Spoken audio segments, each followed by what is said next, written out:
Sveiki, mani sauc Georgi un es esmu no Grūzijas.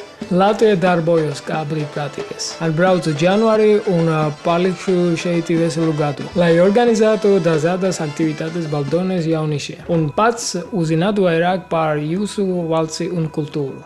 Tagad jūs redzēsiet, kā es dejoju.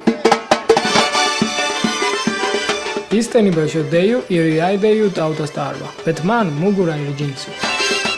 Taču es ceru, ka jūs jūtat, cik šī ideja ir kaislīga un enerģiska.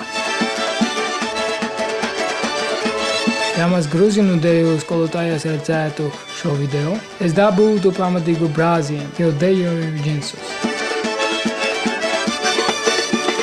Es dejoju, kā arī mazliet improvizēju.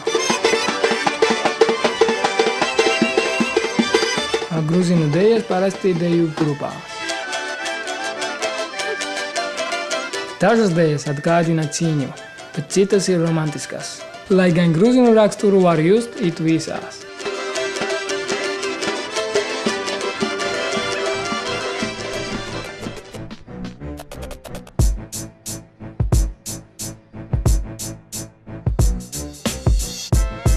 Labi, bet tagad skatīsimies, kā es pirmo reizi braucu sniega dēļ. Tas čalis, kas tik jocīgi rīkojās ar dēli, esmu es.